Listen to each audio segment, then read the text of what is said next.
ओम श्री परमात्मने नमः। श्रीमद् भगवत गीता साधक संजीवनी परिशिष्ट सहित हिंदी टीका स्वामी राम सुखदास जी द्वारा लिखित। अध्याय 1 श्लोक 10 के आगे।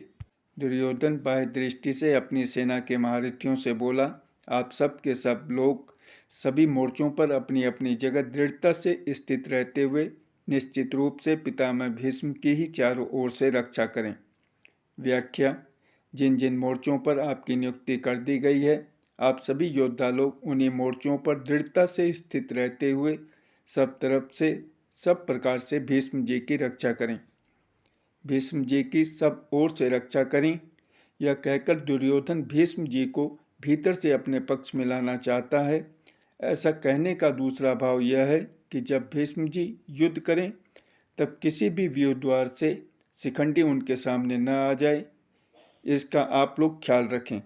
अगर शिखंडी उनके सामने आ जाएगा तो भीष्म जी उस पर शस्त्रास्त्र नहीं चलाएंगे, कारण कि शिखंडी पहले जन्म में भी स्त्री था और इस जन्म में भी पहले स्त्री था, पीछे पुरुष बना है। इसलिए भीष्म जी इसको स्त्री ही समझते हैं और उन्होंने शिखंडी से युद्ध न करने की प्रतिज्ञा कर रखी है। यह शिखंडी शंकर के वरदान से भीष्म जी को मारने के लिए ही पैदा हुआ है। अतः जब शिखंडी से भीष्म जी की रक्षा हो जाएगी तो फिर वे सबको मार देंगे, जिससे निश्चित ही हमारी विजय होगी। इस बात को लेकर दुर्योधन सभी महारथियों से भीष्म जी की रक्षा करने के लिए कह रहा है। संबंध। द्रोणाचार्य के द्वारा कुछ भी न बोलने के कारण दुर्योधन का मानसिक उत्साह भंग हुआ देखकर उसके प्रति भीष्म जी के किए हुए स्नेह सौहार्द की बात संजय आगे के श्लोक में प्रकट करते हैं। उस दुर्योधन के हृदय में हर्ष उत्पन्न करते हुए कौरवों में वृद्ध प्रभावशाली पितामह भीष्म ने सिंह के समान गरजकर जोर से शंख बजाया। व्याख्या। यद्यपि दुर्योधन के हृदय में हर्ष होना शंख ध्वनि का कार्य है और शंख ध्वनि कारण है, इसलिए यहाँ शंख ध्वनि का वर्णन पहले और हर्ष होने का वर्णन पीछे होना चाहिए। अर्थात यहाँ शंख बजाते हुए दुर्योधन को हर्षित किया, ऐसा कहा जाना चाहिए, परंतु यहाँ ऐसा न कहकर यही कहा है कि दुर्योधन को हर्षित करते हुए भीष्म जी ने शंख बजाया, कारण कि ऐसा कहकर संजय यह भाव प्रकट कर रहे हैं कि पितामह भीष्म की शंख वादन क्रिया मात्र से दुर्योधन के हृदय में हर्ष उत्पन्न हो ही जाएगा। भीष्म जी के इस प्रभाव को द्योतन करने के लिए ही संजय आगे प्रतापवान विशेषण देते हैं। यद्यपि कुरुवंशियों में आयु की दृष्टि से भीष्म जी से भी अधिक वृद्ध वाहिक थे, जो कि भीष्म जी के पिता शांतु के छोटे भाई थे। तथापि कुरुवंशियों में जितने बड़े बूढ़े थे उन सब में भीष्म जी धर्म और ईश्वर को विशेषता से जानने वाले थे। अतः ज्ञान वृद्ध होने के कारण संजय भीष्म जी के लिए कुरुवृद्ध विशेषण देते हैं। प्रतापवान भीष्म जी के त्याग का बड़ा प्रभाव था। वे कनक कामनी के त्यागी थे, अर्थात उन्होंने राज्य भी स्वीकार नहीं किया और विवाह भी नहीं किया। भीष्म जी अस्त्र शस्त्र को चलाने में बड़े निपुण थे और शास्त्र के भी बड़े जानकार थे। उनके इन दोनों गुणों का भी लोगों पर बड़ा प्रभाव था। जब अकेले भीष्म अपने भाई विचित्रवीर्य के लिए काशीराज की कन्याओं को स्वयंवर से हर कर ला रहे थे, तब वहां स्वयंवर के लिए इकट्ठे हुए सब क्षत्रिय उन पर टूट पड़े, परंतु अकेले भीष्म जी ने उन सबको हरा दिया। जिनसे भीष्म अस्त्र शस्त्र की विद्या पढ़े थे, उन गुरु परशुराम जी के सामने भी उन्होंने अपनी हार स्वीकार नहीं की। इस प्रकार शस्त्र के विषय में उनका क्षत्रियों पर बड़ा प्रभाव था। जब भीष्म सरसैया पर सोए थे तब भगवान श्री कृष्ण ने धर्मराज से कहा कि आपको धर्म के विषय में कोई शंका हो तो भीष्म जी से पूछ लें, क्योंकि शास्त्र ज्ञान का सूर्य अस्ताचल को जा रहा है, अर्थात भीष्म जी इस लोक से जा रहे हैं। इस प्रकार शास्त्र के विषय में उनका दूसरों पर बड़ा प्रभाव था। पितामह इस पद का आशय मालूम देता है कि दुर्योधन के द्वारा चालाकी से कही गई बातों का द्रोणाचार्य ने कोई उत्तर नहीं दिया। उन्होंने यही समझा कि दुर्योधन चालाकी से मेरे को ठगना चाहता है, इसलिए वे चुप ही रहे।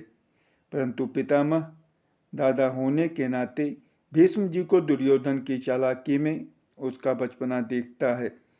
अतः पितामह भीष्म द्रोणाचार्य के समान चुप न रहकर वात्सल्य भाव के कारण दुर्योधन को हर्षित करते हुए शंख बजाते हैं।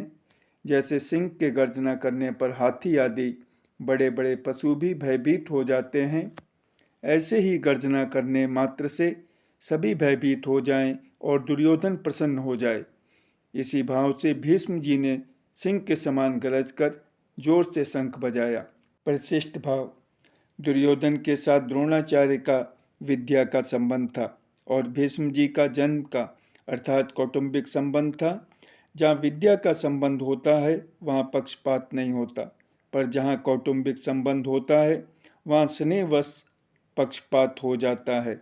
अतः दुर्योधन के द्वारा चालाकी से कहे गए वचन सुनकर द्रोणाचार्य चुप रहे, जिससे दुर्योधन का मानसिक उत्साह भंग हो गया। परंतु दुर्योधन को उदास देखकर कौटुंबिक स्नेह के कारण भीष्म जी शंख बजाते हैं। संबंध। पितामह भीष्म के द्वारा शंख बजाने का परिणाम क्या हुआ, इसको संजय आगे के श्लोक में कहते हैं। उसके बाद शंख और भेरी, नगाड़े तथा ढोल, मृदंग और नरसिंगे बाजे एक साथ ही बज उठे। उनका वह शब्द बड़ा भयंकर हुआ। व्याख्या। यद्यपि भीष्म जी ने युद्धारंभ की घोषणा करने के लिए शंख नहीं बजाया था, प्रत्युत दुर्योधन को प्रसन्न करने के लिए ही शंख बजाया था। तथापि कौरव सेना ने भीष्म जी के शंखवादन को युद्ध की घोषणा ही समझा। अतः भीष्म जी के शंख बजाने पर कौरव सेना के शंख आदि सब बाजे एक साथ बज उठे। शंख समुद्र से उत्पन्न होते हैं। ये ठाकुर जी की सेवा पूजा में रखे जाते हैं और आरती उतारने आदि के काम में आते हैं। मांगलिक कार्यों में तथा युद्ध के आरंभ में ये मुख से फूंक देकर बजाए जाते हैं। भेरी नाम नगाड़ों का है। जो बड़े नगाड़े होते हैं उनको नौबत कहते हैं। ये नगाड़े लोहे के बने हुए और भैंसे के चमड़े से मढ़े हुए होते हैं तथा लकड़ी के डंडे से बजाए जाते हैं। ये मंदिरों में एवं राजाओं के किलों में रखे जाते हैं। उत्सव और मांगलिक कार्यों में ये विशेषता से बजाए जाते हैं। राजाओं के यहाँ ये रोज बजाए जाते हैं।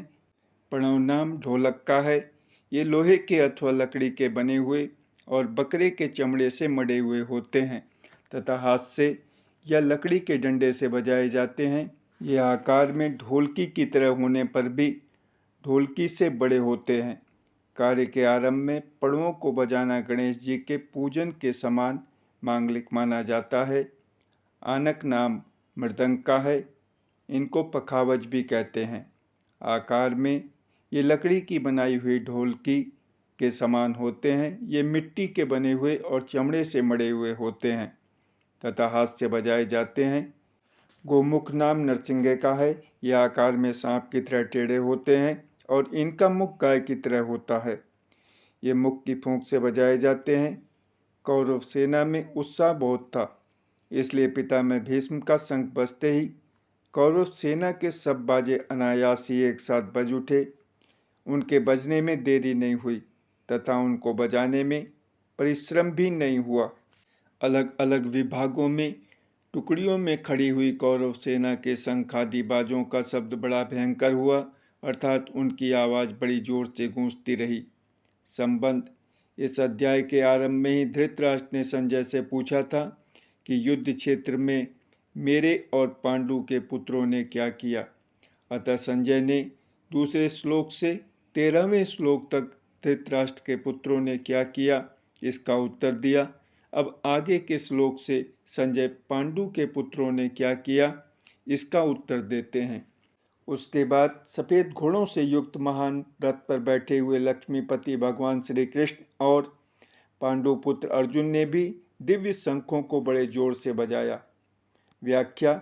चित्ररथ गंधर्व ने अर्जुन को 100 दिव्य घोड़े दिए थे। इन घोड़ों में यह विशेषता थी कि इनमें से युद्ध में कितने ही घोड़े क्यों न मारे जाएं, पर यह संख्या में 100 के 100 ही बने रहते थे, कम नहीं होते थे। ये पृथ्वी स्वर्ग आदि सभी स्थानों में जा सकते थे। इन्हीं 100 घोड़ों में से सुंदर और सुशिक्षित 4 सफेद घोड़े अर्जुन के रथ में जुटे हुए थे। यज्ञों में आहुति रूप से दिए गए घी को खाते खाते अग्नि को अजीर्ण हो गया था। इसलिए अग्निदेव खांडव वन की विलक्षण विलक्षण जड़ी बूटियां खाकर जलाकर अपना अजीर्ण दूर करना चाहते थे, परंतु देवताओं के द्वारा खांडव वन की रक्षा की जाने के कारण अग्निदेव अपने कार्य में सफल नहीं हो पाते थे। वे जब जब खांडव वन को जलाते तब तब इंद्र वर्षा करके उसको अग्नि को बुझा देते। अंत में अर्जुन की सहायता से अग्नि ने उस पूरे वन को जलाकर अपना अजीर्ण दूर किया और प्रसन्न होकर अर्जुन को यह बहुत बड़ा रथ दिया। 9 बैलगाड़ियों में जितने अस्त्र शस्त्र आ सकते हैं उतने अस्त्र शस्त्र इस रथ में पड़े रहते थे। यह सोने से मढ़ा हुआ और तेजोमय था। इसके पहिए बड़े ही दृढ़ एवं विशाल थे। इसकी ध्वजा बिजली के समान चमकती थी। यह ध्वजा 1 योजन 4 कोस तक फहराया करती थी। इतनी लंबी होने पर भी इसमें न तो बोझ था, न यह कहीं रुकती थी और न कहीं वृक्ष आदि में अटकती ही थी। इस ध्वजा पर हनुमान जी विराजमान थे। उस सुंदर और तेजोमय रथ पर साक्षात भगवान श्री कृष्ण और उनके प्यारे भक्त अर्जुन के विराजमान होने से उस रथ की शोभा और तेज बहुत ज़्यादा बढ़ गया था। माँ नाम लक्ष्मी का है और धव नाम पति का है, अतः माधव नाम लक्ष्मी पति का है। यहाँ पांडव नाम अर्जुन का है, क्योंकि अर्जुन सभी पांडवों में मुख्य हैं। अर्जुन नर के और श्री कृष्ण नारायण के अवतार थे। महाभारत के प्रत्येक पर्व के आरंभ में नर अर्जुन और नारायण भगवान श्री कृष्ण को नमस्कार किया गया है। इस दृष्टि से पांडव सेना में भगवान श्री कृष्ण और अर्जुन ये दोनों मुख्य थे। संजय ने भी गीता के अंत में कहा है कि जहाँ योगेश्वर भगवान श्री कृष्ण और गांडीव धनुषधारी अर्जुन रहेंगे, वहीं पर श्री विजय, विभूति और अटल नीति रहेगी। भगवान श्री कृष्ण और अर्जुन के हाथों में जो शंख थे वे तेजोमय और अलौकिक थे। उन शंखों को उन्होंने बड़े जोर से बजाया। यहाँ शंका हो सकती है कि कौरव पक्ष में मुख्य सेनापति पितामह भीष्म है, इसलिए उनका सबसे पहले शंख बजाना ठीक ही है, परंतु पांडव सेना में मुख्य सेनापति धृष्टद्युम्न के रहते हुए ही सारथी बने हुए भगवान श्री कृष्ण ने सबसे पहले शंख क्यों बजाया? इसका समाधान है कि भगवान सारथी बने चाहे महारथी बने, उनकी मुख्यता कभी मिट ही नहीं सकती। वे जिस किसी भी पद पर रहें सदा सबसे बड़े ही बने रहते हैं, कारण कि वे अच्युत हैं, कभी च्युत होते ही नहीं। पांडव सेना में भगवान श्री कृष्ण ही मुख्य थे और वे ही सबका संचालन करते थे। जब वे बाल्यावस्था में थे उस समय भी नंद, उपनंद आदि उनकी बात मानते थे। तभी तो उन्होंने बालक श्री कृष्ण के कहने से परंपरा से चली आई इंद्र पूजा को छोड़कर गोवर्धन की पूजा करनी शुरू कर दी। तात्पर्य है कि भगवान जिस किसी अवस्था में, जिस किसी स्थान पर और जहाँ कहीं भी रहते हैं वहाँ वे मुख्य ही रहते हैं। इसलिए भगवान ने पांडव सेना में सबसे पहले शंख बजाया। जो स्वयं छोटा होता है वही ऊंचे स्थान पर नियुक्त होने से बड़ा माना जाता है। अतः जो ऊंचे स्थान के कारण अपने को बड़ा मानता है वह स्वयं वास्तव में छोटा ही होता है, परंतु जो स्वयं बड़ा होता है वह जहाँ भी रहता है उसके कारण वह स्थान भी बड़ा माना जाता है। जैसे भगवान यहाँ सारथी बने हैं तो उनके कारण वह सारथी का स्थान, पद भी ऊंचा हो गया। संबंध अब संजय आगे के 4 श्लोकों में पूर्व श्लोक का खुलासा करते हुए दूसरों के शंख वादन का वर्णन करते हैं। अंतर्यामी भगवान श्री कृष्ण ने पांचजन नामक तथा धनंजय अर्जुन ने देवदत्त नामक शंख बजाया और भयानक कर्म करने वाले वरकोदर भीम ने पौंड नामक महाशंख बजाया। व्याख्या सबके अंतर्यामी अर्थात सबके भीतर की बात जानने वाले साक्षात भगवान श्री कृष्ण ने पांडवों के पक्ष में खड़े होकर पांचजन नामक शंख बजाया। भगवान ने पंचजन नामक शंख रूपधारी दैत्य को मारकर उसको शंख रूप से ग्रहण किया था, इसलिए इस शंख का नाम पांचजन्य हो गया। राजसूय यज्ञ के समय अर्जुन ने बहुत से राजाओं को जीतकर बहुत धन इकट्ठा किया था। इस कारण अर्जुन का नाम धनंजय पड़ गया। निवातकवचादि दैत्यों के साथ युद्ध करते समय इंद्र ने अर्जुन को देवदत्त नामक शंख दिया था। इस शंख की ध्वनि बड़े जोर से होती थी, जिससे शत्रुओं की सेना घबरा जाती थी। इस शंख को अर्जुन ने बजाया। हिडिंबासुर, बकासुर, जटासुर आदि असुरों तथा कीचक, जरासंध आदि बलवान वीरों को मारने के कारण भीमसेन का नाम भीमकर्मा पड़ गया। उनके पेट में जठराग्नि के सिवाय वृक नाम की एक विशेष अग्नि थी, जिससे बहुत अधिक भोजन पचता था। इस कारण उनका नाम वृकोदर पड़ गया। ऐसे भीमकर्मा वृकोदर भीमसेन ने बहुत बड़े आकार वाला पौंड्र नामक शंख बजाया। कुंती पुत्र राजा युधिष्ठिर ने अनंत विजय नामक शंख बजाया तथा नकुल और सहदेव ने सुघोष और मणिपुष्पक नामक शंख बजाए। व्याख्या: अर्जुन, भीम और युधिष्ठिर ये तीनों कुंती के पुत्र हैं तथा नकुल और सहदेव ये दोनों माद्री के पुत्र हैं। यह विभाग दिखाने के लिए ही यहाँ युधिष्ठिर के लिए कुंती पुत्र विशेषण दिया गया है। युधिष्ठिर को राजा कहने का तात्पर्य है कि युधिष्ठिर जी वनवास के पहले अपने आधे राज्य इंद्रप्रस्थ के राजा थे और नियम के अनुसार 12 वर्ष वनवास और 1 वर्ष अज्ञातवास के बाद वे राजा होने चाहिए थे। राजा विशेषण देकर संजय यह भी संकेत करना चाहते हैं कि आगे चलकर धर्मराज युधिष्ठिर ही संपूर्ण पृथ्वी मंडल के राजा होंगे। जय श्री कृष्ण।